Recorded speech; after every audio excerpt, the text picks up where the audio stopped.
I'm going to ask you this, and it's embarrassing for me to ask you this, but I'm going to ask you anyway. Are you a virgin? How could you ask me that question? I just want to know. I want to know. I'm a gentleman. Now, I know the Michael Jackson movie just dropped, but this isn't about that. This is about why they came after him and why did Oprah get involved. See, when it comes to Oprah, I have simple questions. It's kind of similar to, how can I put it? Back in the 1970s and 80s, we know the mafia helped put drugs into the black communities. We know this. The only question was, did they do it solely for profit, or was it something more sinister, where they were unknowingly used to tear down communities? That's how I have a question for Oprah. We know she played a major role in Michael's downfall, but was it for profit and gain, or was she used as a puppet without even knowing? I'm not breaking down the case. I'm not talking about who's lying. This is about Oprah and Santa Barbara County, a place I know well. Santa Barbara, California, quiet, private, controlled, and conservative. Don't let the voting stats or the liberal Hollywood people who live there fool you. This is an old coastal county with old money and new entertainment money, where wealth, power, and influence are tightly connected. Back in 1983, the Harlem Globetrotters was in Santa Barbara for a special, and this happened. In Santa Barbara, California today, a very bad case of mistaken identity. 3 members of the Harlem Globetrotters basketball team were stopped by police, handcuffed and spread-eagled on the street because police suspected they might have been the men who held up a nearby jewelry store. Now, me and you know this is something they always do, bring up crime. We know this. Tell you look like the suspect. We know this. Same playbook.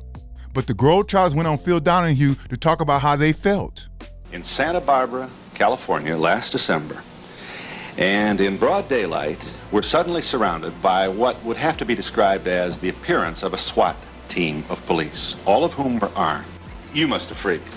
I'm telling you, I was scared to death because I knew I hadn't done anything. I was sitting in the back seat with Jim, and I just freaked out, basically, because I didn't know why these people had these guns on me. I was just that nervous, and I was just that, I was in another land because we hadn't done anything, and the car was stopped, and we were asked to get out and to lie face down with the spread eagle, and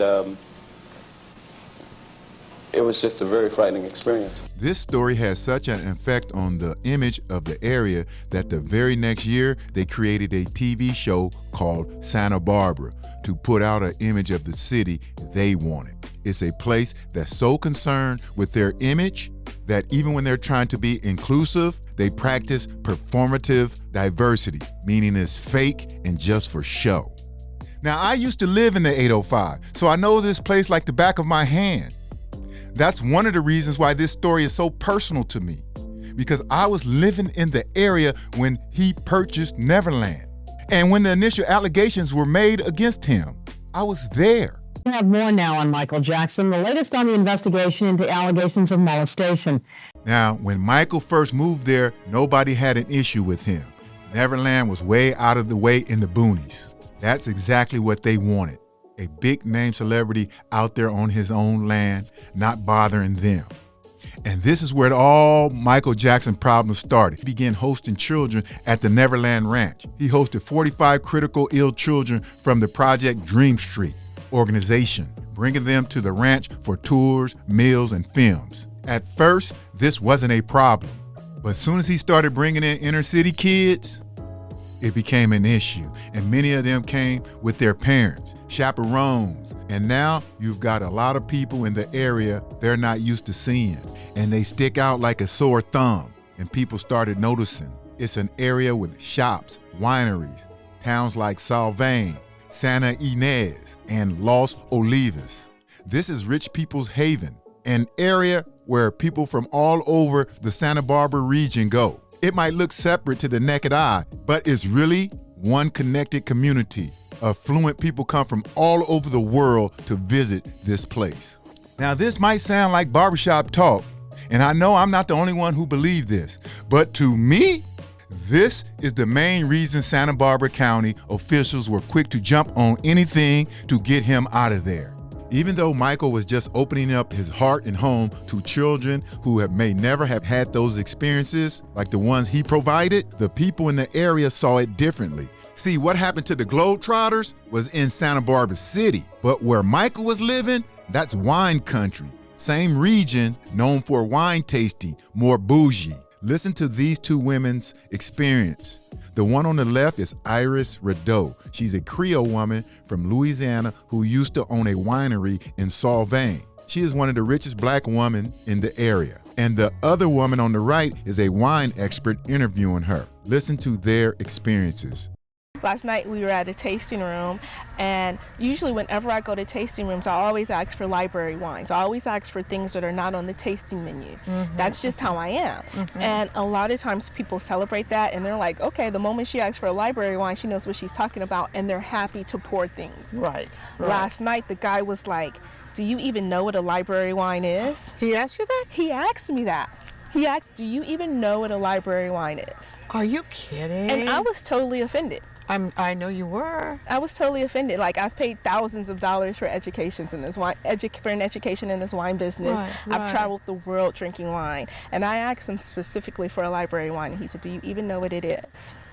Wow. And the reason that I bring it up is just because, like, I feel like as black people, no matter what industry you're in, no matter even dealing with black people, dealing with white people, there's always this thing where you have to, like, wear this blackness, prove this blackness, and prove your worth. Because we had a lot of problems with the city managers because they did not want to open up big contracts to minorities. And they had the nerve to tell me that, you know, in my face. We can let you have contracts for supplies, office supplies, or janitorial. Yeah, but when you're privileged for so long, when you say something that's inappropriate, it doesn't bother you because you don't see it as inappropriate. Well, that's racism too, isn't it? It is, but because, the thing about it is, I call it unintentional racism. Yeah, right? Because exactly. I don't feel like a lot of people intend to be racist, but when you have access and privilege for so long, you don't know what it's like when you're blocking that from somebody else. Yes. That's you know, right. so it's unintentional racism, and it exists. That's what it is. Yeah. And I had those same experiences there. And I'm not going to tell you how many stories I heard from black women who went to wine tasting places, who was on the wine tasting trains, and they had racial experiences. Does that mean everybody there is racist? Probably not. Does that mean every black person is going to have those experiences? Nope. But I can tell you for sure, people had a problem with Michael bringing those inner city kids into that area. They did. And that's one thing I know because, see, throughout history, the rich and powerful people, they don't sit around and wait for things to get worse. They move early. In their minds, they're looking at it like this. Okay, these kids are just visiting now, but what's next? What if he starts buying up more land? What if he starts building affordable housing out there? They're not going to sit around and wait to find out. They're going to be proactive. And don't forget, a lot of these rich and powerful people that live in the area are music moguls, media moguls, Hollywood moguls. And those people have real power. And when power like that works together to destroy your reputation, this is when things started shifting. Executives at Sony's and Epic began leaking stories to the press. You've got to hand it to Michael Jackson. The man knows how to hide. Even though he's canceled his concert tour and dropped from sight, reports of his drug addiction are under closer scrutiny than ever. And the media ran with it, painting him this picture of an eccentric, calling him Jacko. And you've seen this before. It's like at your job when they want to get rid of you, they start documenting everything to build a case. See, in the entertainment industry, when they want to devalue, they start leaking stories, negative ones. So now most of the stories we're seeing about him is drug use or about him spending time with children at the Neverland Ranch. Not about him bringing sick kids there to experience something positive. All negative stories to destroy this man. And once the narrative was set, that's when they brought in Oprah to take it to another level. In February of 1993, Oprah Winfrey sits down with Michael Jackson at the Neverland Ranch. Because that interview didn't start this, but it opened the door. So much trash that's written about me that is so untrue. They're complete lies. And those are some of the things I want to talk about. The press has made up so much god-awful, horrifying stories. I know. That are completely appalling. I know. Completely appalling, and so far from the truth. And it's made me to realize the more often a person tell a lie, the more times you hear a lie, I mean, you begin to believe it. Mm-hmm. If it's told often enough, you start to believe it. And it's appalling the things that have been said about me, and they're completely false. And it's crazy how Oprah sat there like she was his friend. Y'all see that? Like she was there in good faith. Then went on to ask questions no friend should be asking. And the way it all played out makes you look at her differently, because at the time, it was the most watched interview of her career. And then within months after the interview, everything changes. Early August 1993, allegations are made. Late August, the police open an investigation. November, authorities execute a search warrant at Neverland. They raided his house. They raided his doctor's office. They raided everything.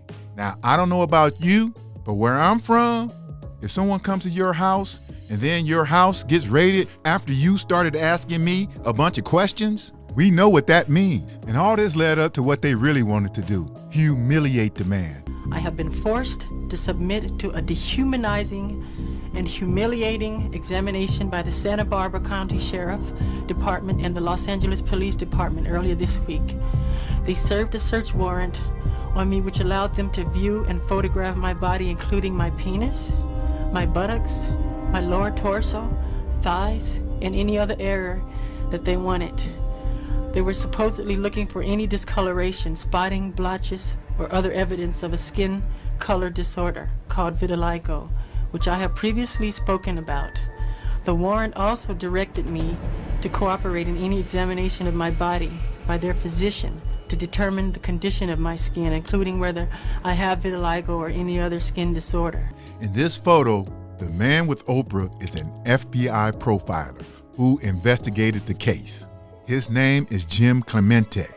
Now, normally cases like this that are handled at the local level, the FBI usually doesn't get involved.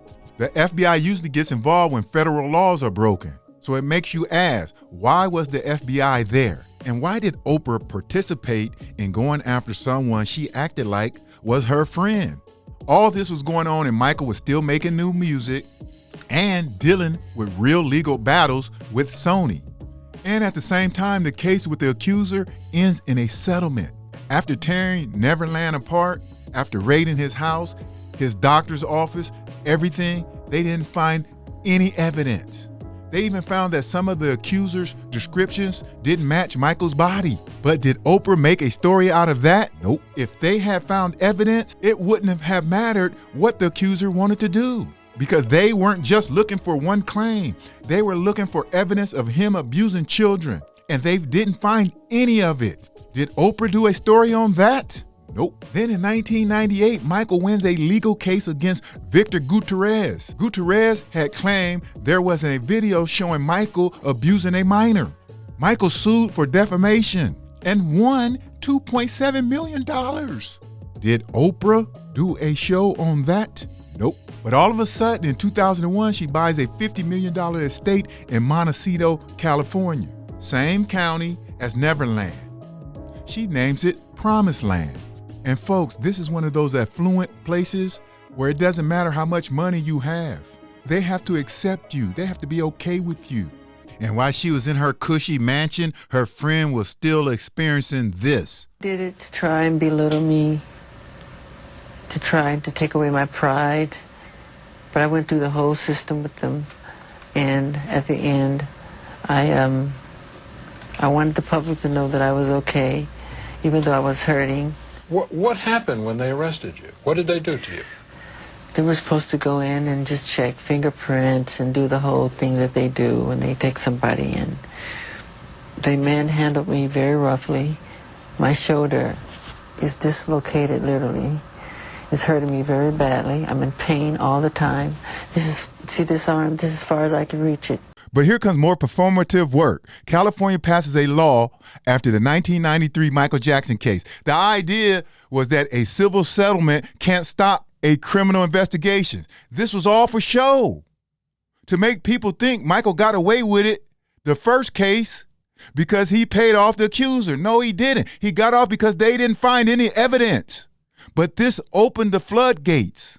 The Santa Barbara DA, led by Tom Snetting, the same one who lost in the 1993 case, investigates Michael Jackson again, filed charges in 2003.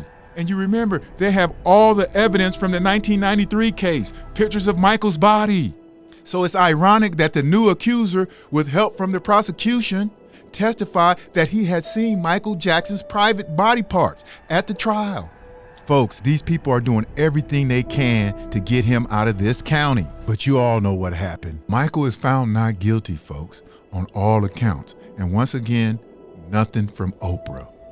But by then, the damage is already done.